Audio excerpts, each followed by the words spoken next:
Read it. Zelda is a 10 out of 10, but what do you not like about it? Read it by.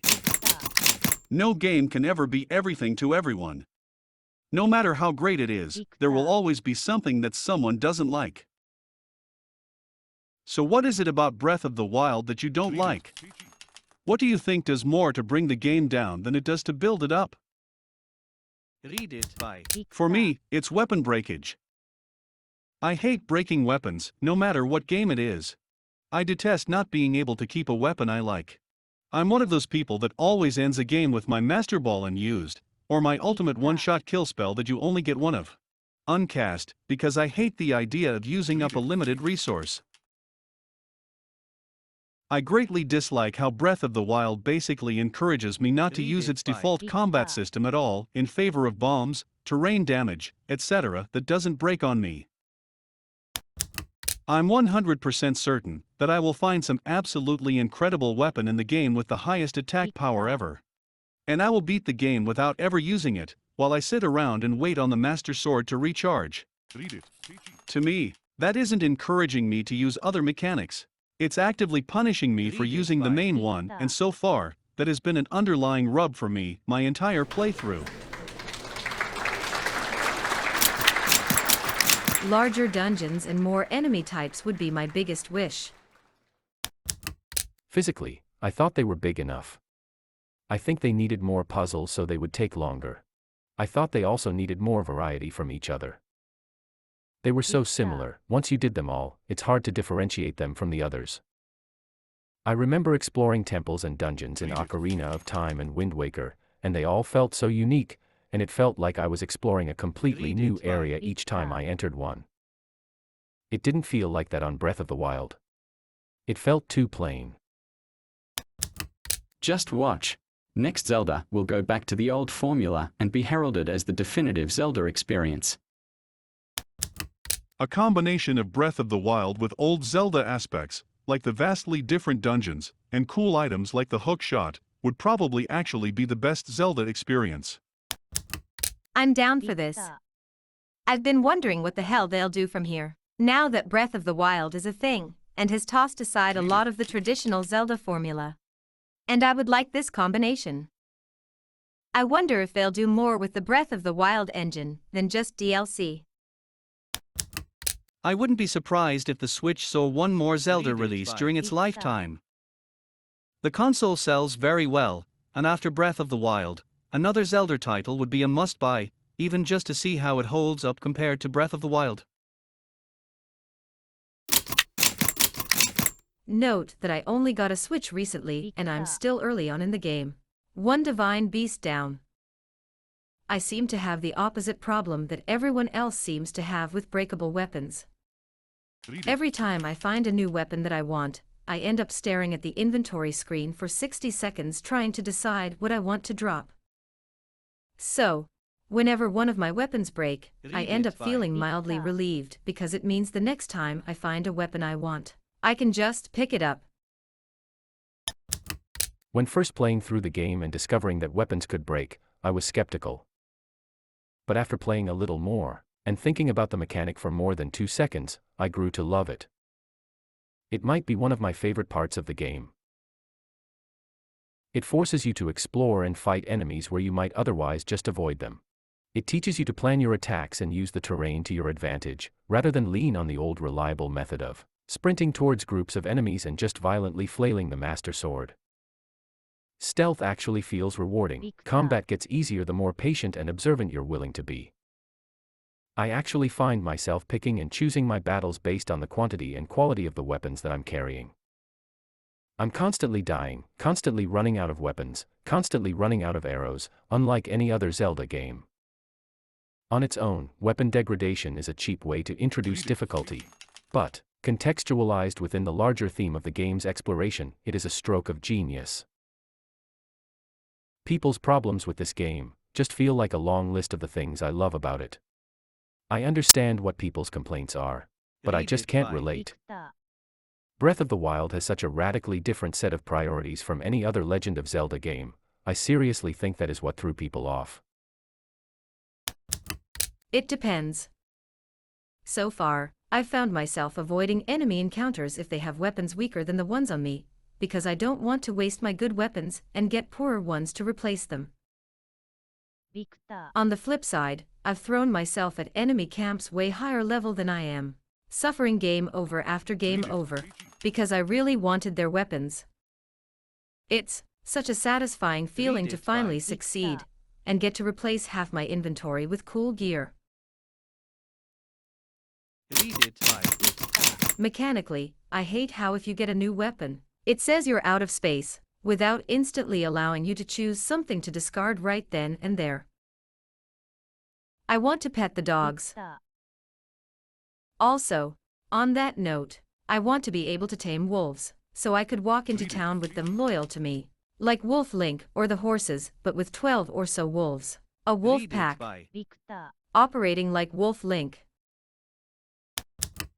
My biggest complaint. And to add to that, I feel like the notification pops up too long.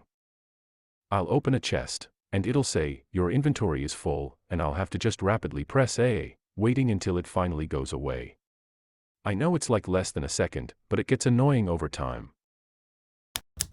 On multiple occasions, I found myself trying to open up my inventory, wondering why it's not working, only to realize about 6 seconds later that I have to press A to close the dialog box. Speaking of wolves, they have the worst AI in the game. They just howl, Link, come kill me. And after you get the alpha, conveniently whichever one you killed, they all run away.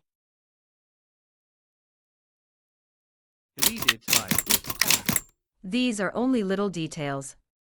Silver enemies aren't harder. They just prolong the fight. No counterplay to rain. Why aren't there any items to climb during rain? The story is actually compelling for a Zelda game's standards. But it's not on par with the best. Weak tracker. Silver enemies are actually harder. Higher tier enemies do more damage than lower ones, even with the same weapons. I saw a YouTube video a while back that did a bunch of experimentation. I think they were probably saying that silver enemies don't vary combat at all, they just have more health and hit harder. You don't need to approach them any differently. Heck, two-handed swords still knock them down in 2 hits. Ah, well then that would definitely be true. More damage isn't necessarily harder when you can parry it. I have over 150 hours in the game, and am still entirely helpless when it comes to parrying. The dungeons, divine beasts, were very disappointing. I love the mechanics of using the map to make a part of the beast move. But the puzzles were fairly easy, they were all the same theme. Fire temple, water temple, spirit temple, snowhead temple, etc. There is only one goal, go to all the terminals. And they were very short. I understand that the shrines sort of make up for the lackluster divine beast puzzles. But all the shrines have the same theme too, and the ones with good puzzles are few and far between.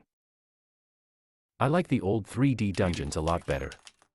Huge sprawling temples, each with a unique theme and item, with a mini-boss, and a lot of them having some sort of larger puzzle, the entire dungeon is centered around. For example, the ancient cistern in Skyward Sword is based on raising and lowering a huge statue. In fact, as much as I dislike Skyward Sword, I think the one redeeming quality is its temples. They're amazing. I really wish Breath of the Wild kept that type of temple. The divine beasts seem like a big step backwards in that regard. I feel like the shrines solved the backtracking problem though. I always hated having to stop playing halfway through a dungeon, only to have to backtrack because saving and quitting took me to the entrance. It's the same issue I have with Metroid games. The feeling that if I don't have a clear hour of time ahead of me, any progress is worthless. It's nice booting up the game knowing I can play for 10 minutes, and any progress I make will be saved, rather than negated when I quit. They probably could have just added this to the dungeons as well though. I do wish there was a way to repair weapons. Yes, weapon breakage sucks. So wouldn't it be cool if there was a blacksmith in just one village who could repair weapons and get them back to 100%? It'd be cool if DLC added craftable items, or something that could be applied to weapons to restore or extend durability. In the same way the great fairies upgrade your clothing, it's really surprising to me they didn't have a method for someone to upgrade/repair your weapons. Beyond the few specific weapons that folks can rebuild from scratch for you. I imagine they intended breakage to force players to approach combat creatively and utilize an ever-varying array of styles as they lost items. Which I do get to a degree, and see the gameplay value in that. Agreed, but then they should have made bombs a little more powerful, or made magnesis a little more simple to control, throwing metal objects around as weapons. The moment I grab a metal box and figure out how to get it to an enemy, they are in a completely different place. Just slide it and smack them. I rarely ride my horse. I find it a chore. Same. Feels like you can't really take it anywhere you need to explore, and once you have enough shrines, you can just warp close enough. I hate that the horse has a range. Just wave your hand and say, "Oh, the horse is trained to follow its owner." They like wandering though, probably just over that hill. Try calling it. it's not more realistic. It's more annoying. If I could whistle for my horse anywhere that it could conceivably walk to, I would actually use it. Assassin's Creed 3 had a perfect system for that, and I really enjoyed riding horses in that game. Witcher 3. Roach just appears and comes running. It's perfect. The horse is for the player that just wants to go from A to B and not explore the in-between. Yeah, I caught one early on and stabled it, and felt all proud. I'm 60 hours later and never ridden it, or a second one again.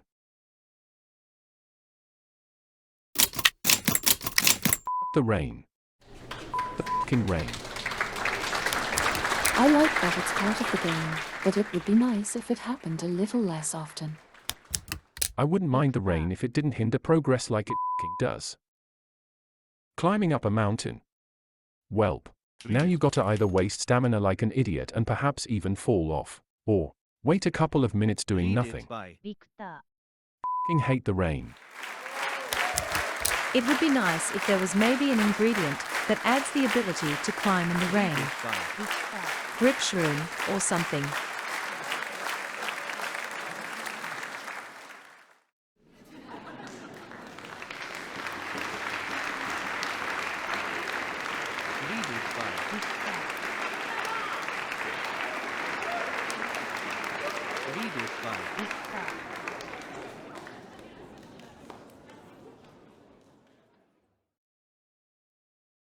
Read it.